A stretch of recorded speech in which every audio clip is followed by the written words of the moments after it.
और सुबह होते ही साधारण गाय बनकर गायब हो जाती है। लालची लालपुर वाले शाम होते ही गाय को अपने घर ले जाने के लिए बेसब्री से इंतजार करते हैं, ये जानते हुए कि सुबह होने के बाद सब बदल जाएगा।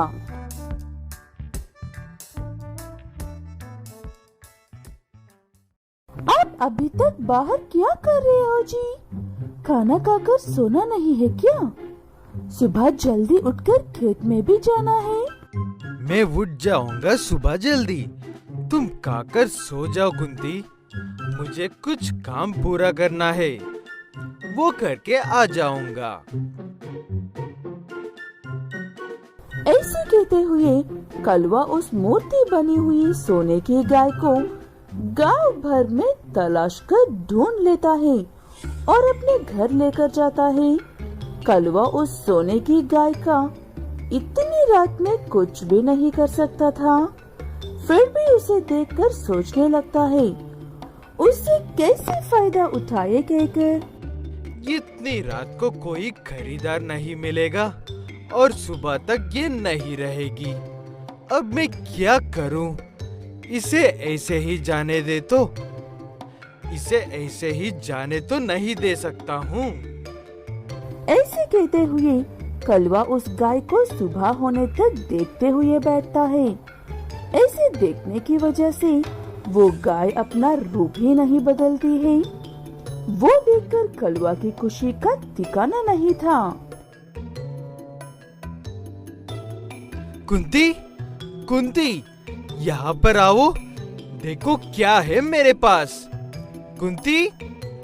कलवा अपनी पत्नी को बुलाने के लिए सिर्फ एक पल के लिए अपनी नजर गाय पर से हटाता है और वो गाय साधारण गाय बनकर वहाँ से चली भी जाती है। जब कुंती आती है वहाँ पर कलवा के अलावा और कोई नहीं होता है। क्या हुआ है जी? क्यों ऐसे चिल्ला रहे हो? और आपकी आंखों को क्या हुआ है? रात भर सोए नहीं थे क्या? वो सब छोड़ो कुंती, इसे देखो क्या चमत्कार हुआ है। कहाँ गई? अभी तो यहाँ पर ही थी। मेरी सोने की गाय की मूर्ति कहाँ गई है? ऐसे परेशान होकर उस गाय की मूर्ति को अपने घर के आसपास हर जगह ढूंढकर वापस आता है और बड़ा दुखी होते हुए अपनी पत्नी को सारी बात बताता है कलवा। उसकी बात सुनने के बाद कुंती के दिमाग में एक बात आती है, लेकिन वो ऐसा ही है कहकर पूरा भरोसा नहीं था।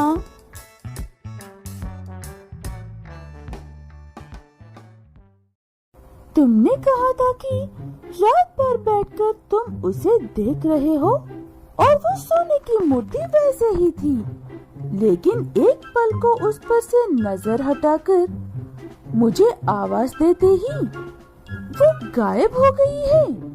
इसका मतलब उसे मूर्ति बनने के लिए और मूर्ति से गाय बनने के लिए सबकी नजरों से दूर रहना जरूरी है। इतनी समझदार पत्नी, मेरा तो जीवन ध्यान हो गया। अब देखना, मैं उसे इस बार बदलने ही नहीं दूंगा। ऐसे कहकर दिन भर सोकर रात होने का इंतजार करता है कलवा। उन दोनों पति पत्नी की बातें चुप कर सुनने वाला बाबू भी रात होने का इंतजार करता है और कलवा से पहले उस मूर्ति को उठाने की पूरी योजना बनाता है। वो मूर्ति सिर्फ मेरा है कालुआ भैया, हमारे बीच कोई नहीं आ सकता है। ऐसे बाबू उस गाय की सोने की मूर्ति को कलवा से पहले उठाने के लिए अपने साथ एक वैन को लेकर तैयार बैठता है। झट से उस गाय को वैन में रखकर फट से गांव के बाहर भागने के लिए। ऐसे शाम होती है और कलवा की नींद भी पूरी होती है। एक तरफ से बाबू, दूसरी तरफ से कलवा उस गाय को ढूंढते हैं। ये बाबू आज कुछ तो गड़बड़ करने वाला है, ऐसा लग रहा है मुझे। इसे ही करने देता हूँ सारी मेहनत। मैं जाकर इस वैन में बैठ जाता हूँ। ऐसे कलवा चुपके से जाकर वैन में बैठ जाता है। थोड़ी देर ढूंढने के बाद बाबू को वो गाय की मूर्ति मिल जाती है। वो उसे झट से उठाकर अपनी वैन में रखकर सीधे शहर की ओर चल पड़ता है। मुझे तो अभी भी यकीन नहीं हो रहा है। मैं शायद अब इस दुनिया में सबसे बड़ा धनवान बनने के लिए जा रहा हूँ। तू अकेला नहीं है मेरे भाई, मैं भी यहाँ पर हूँ। मैं जान गया हूँ कि तूने हमारी बातें सुबह सुन ली थी, इसीलिए अचानक से इतनी तैयारी के साथ आया है। अब नाटक मत कर और आधा आधा हिस्सा लेते हैं। ठीक है कहकर बाबू कलवा की बात मान लेता है। ऐसे दोनों मिलकर गांव से बाहर निकलते ही उनकी वैन रुक जाती है। क्या हुआ है कहकर बाहर निकलकर देखा तो वो गाय सोने की तो थी, लेकिन मूर्ति नहीं थी।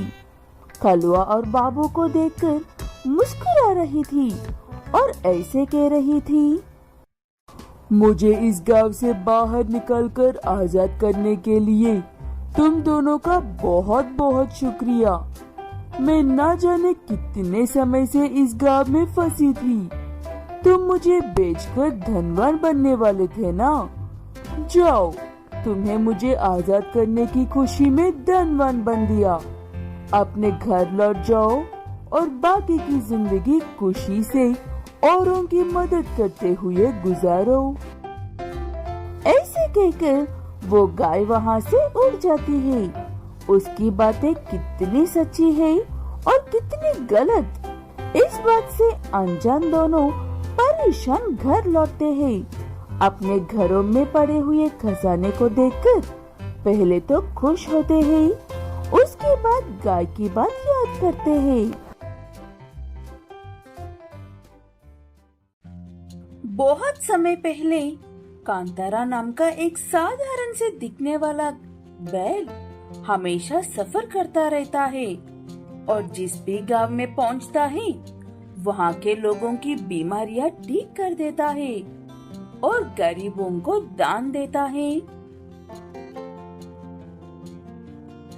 हमने तो सपने में भी नहीं सोचा था कि आपके कदम हमारे गांव में पड़ेंगे।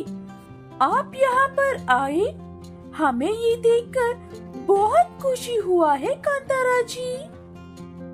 औरों का भला करना ही मेरा जीवन का एक मुख्य लक्ष्य है। मुझे खुशी हुई ये जानकर कि आप लोगों ने मुझे पहली नजर में ही पहचान लिया। ऐसे कहकर कांतारा बैल उन सबको अच्छा खासा दान देकर वहाँ से आगे बढ़ जाता है। कांतारा को ये सब करते हुए देखकर मालकेश नाम के एक धनवान बैल के मन में बहुत गलत विचार आते हैं। मैं सिर्फ इस गांव के सबसे बड़ा धनवान हूँ। अगर ये कांतारा मेरा हाथ लग जाएगा तो मैं इस दुनिया का सबसे बड़ा धनवान बन सकता हूँ। ऐसे सोचते हुए मालकेश कांतारा बैल गांव से निकलकर जंगल के रास्ते पर पहुंचने का इंतजार करता है। जैसे ही कांतारा जंगल में पहुंचता है, मालकेश अपनी दो बैल पुलकर और दुलकर को कांतारा को उठाकर लेकर आने के लिए भेजता है। दोनों ऐसे ही उठाकर लेकर आते हैं उसे।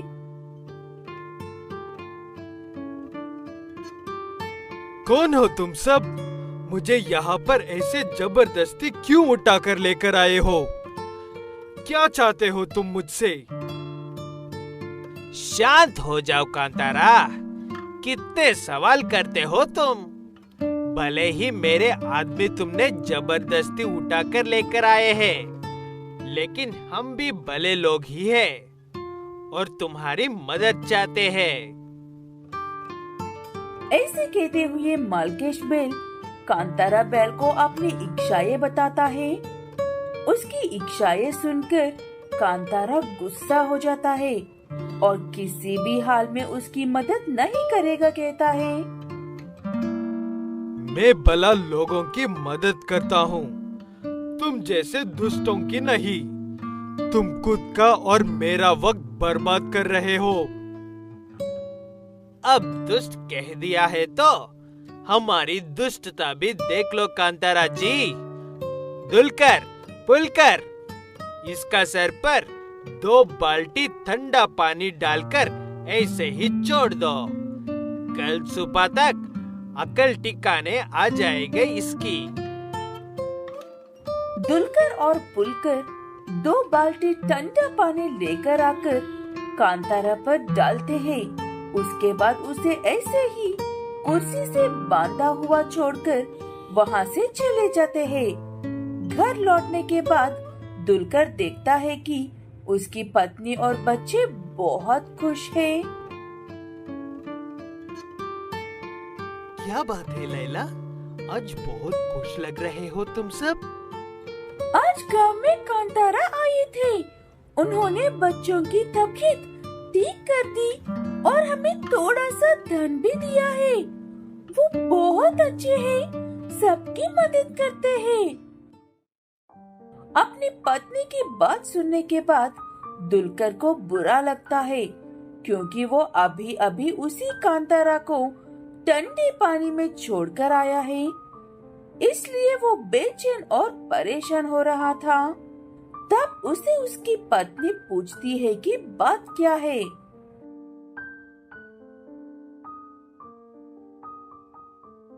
मैंने बहुत बड़ी गलती कर दी है लैला। मैंने और पुलकर ने मालिक के कहने पर एक बंद कमरे में ठंडे पानी में भीगने के लिए छोड़कर आए हैं। तुम्हारा दिमाग खराब हो गया है?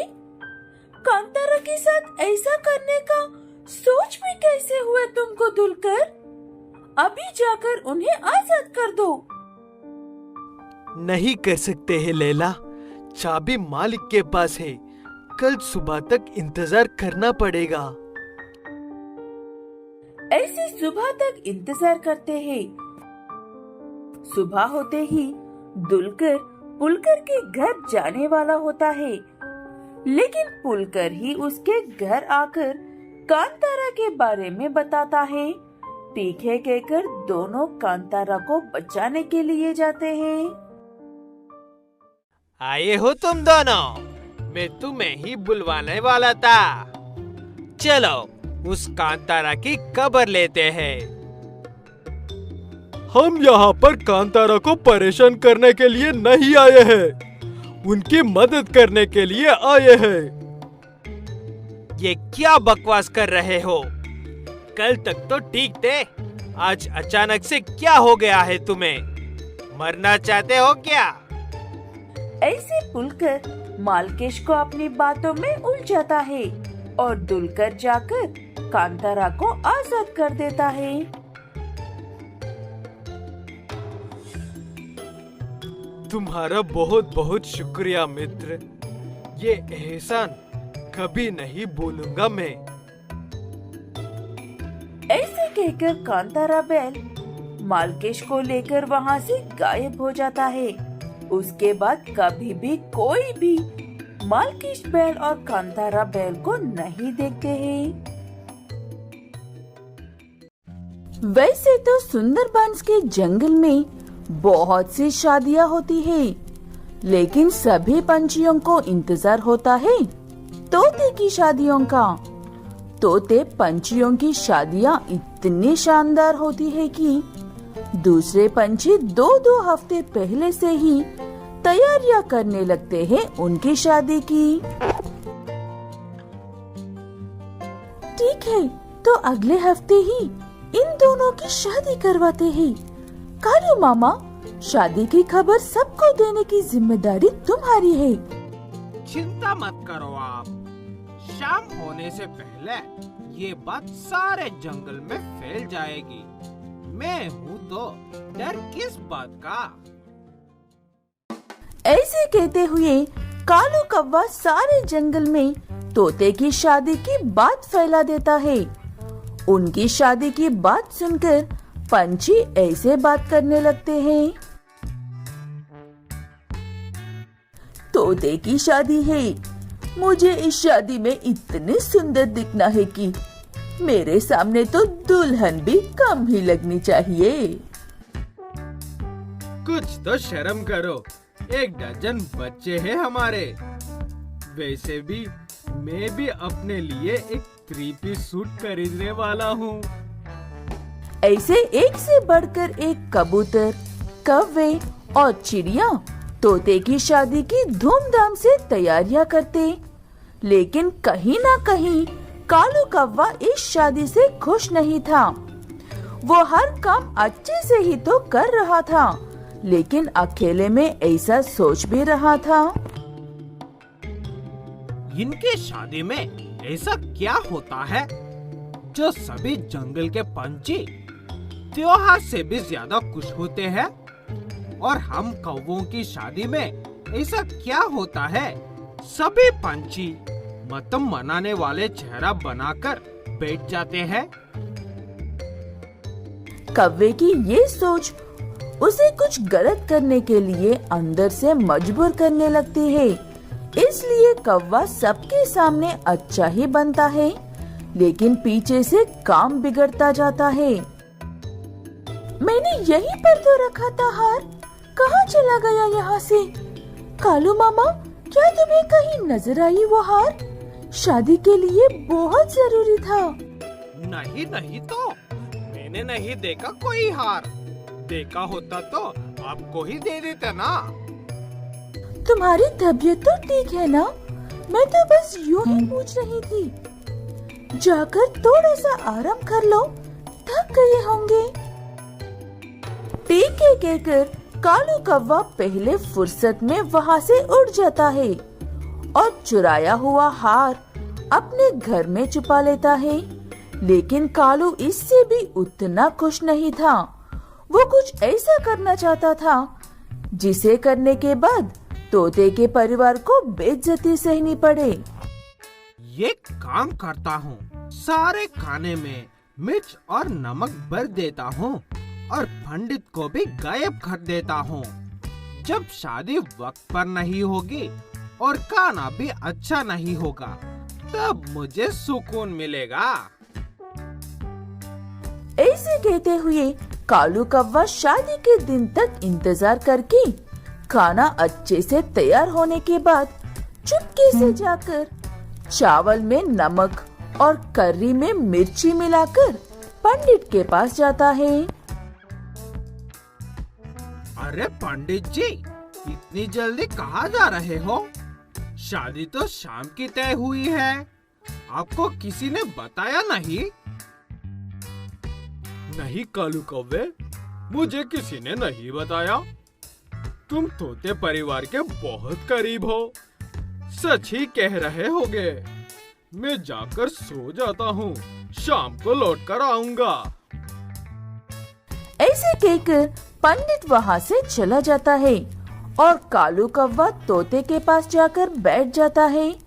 वहाँ पर सभी लोग पंडित अब आएगा, जब आएगा कहकर इंतजार कर रहे थे।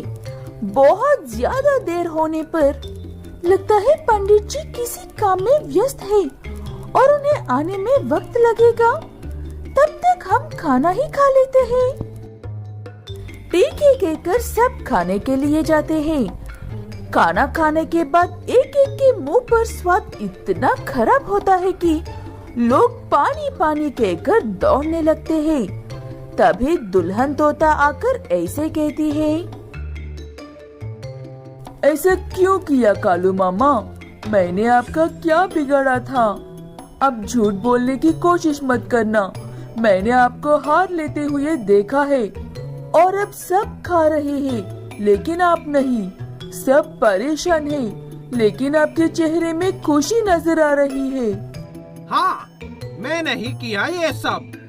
तुम्हारी शादी त्योहार की तरह होती है और हमारी मातम की तरह। मुझे अच्छा नहीं लगता है अंदर से। कालू कौवे की बात सुनकर सब एकदम से शांत हो जाते हैं और तोते की माँ बड़े शांत स्वभाव से कालू कौवे को समझाती है कि उनकी शादियाँ साल के शुरुआत में होती है और कौवों की शादी बारिश में होती है, इसलिए सब अपने घरों में छुपे रहते हैं। तब जाकर कालू कौवे को बात समझ में आती है और वो सबसे माफी मांगकर दोबारा से और अच्छे से शादी करने के लिए पूरे मन से सारी तैयारियां करता है। बेकोपुर नाम के एक गांव में सुरीली नाम की एक गाय अपने पति और सौतेले बेटे पीलू के साथ रहती है। सुरीली को कभी अपने बच्चे नहीं हो सकते हैं, इसलिए वो अपने सौतेले बेटा का इतना अच्छा ख्याल रखती है कि देखने वालों को विश्वास ही नहीं होता है। अभी हम आए हैं कहकर बच्चे को ज्यादा लाड प्यार करने की जरूरत नहीं है सुरीली, तुम अपना सौतेलापन दिखा सकती हो, हमें इससे कोई फर्क नहीं पड़ेगा। ये आप कैसे बातें कर रही हो? उम्र में बासी हो, फिर भी नादान जैसी बातें कर रही हो। मैं अपने बच्चे के साथ हमेशा ऐसे ही रहती हूँ। क्यों बच्चे, तुम्हारी ये सौतेली माँ सच कह रही है या हमारे सामने महान बनने के लिए नाटक कर रही है? सच बता। आप लोग सच में बहुत अजीब हो। दोबारा माँ के साथ ऐसा बर्ताव करने का मन हो तो हमारे घर मत आना। यहाँ पर कोई भी ऐसे बातें नहीं करते हैं जैसे कि आप लोग कर रहे हो। पीलू की बातें सुनकर गुस्से में आपस में ही खुसुर फुसुर करते हुए वहाँ से चले जाते हैं वो दोनों गायें। ऐसे सुरीली और पीलू सगे माँ बेटे से भी ज्यादा अच्छे से रहने लगते हैं। क्या कर रहे हो? देखो, मैं तुम्हें खाने के लिए क्या लेकर आया हूँ। मैंने जिंदगी में दूसरी बार अच्छा काम किया है तुमसे शादी करके। ऐसे सब अच्छे से रहने लगते हैं और वक्त गुजरता जाता है।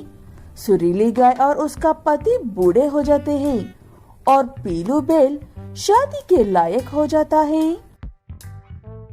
तुम्हारे लिए पत्नी हमें ढूंढनी पड़ेगी या फिर तुमने खुद ही ढूंढ ली है बेटा? ये गाय तो है, लेकिन जब तक वो आपको पसंद ना आए तब तक वो आपकी बहू नहीं बन सकती है माँ। हाँ, तुम दोनों माँ बेटे ही फैसला करो बस। मैं तो यहाँ पर सिर्फ चाय पीने के लिए बैठा हूँ।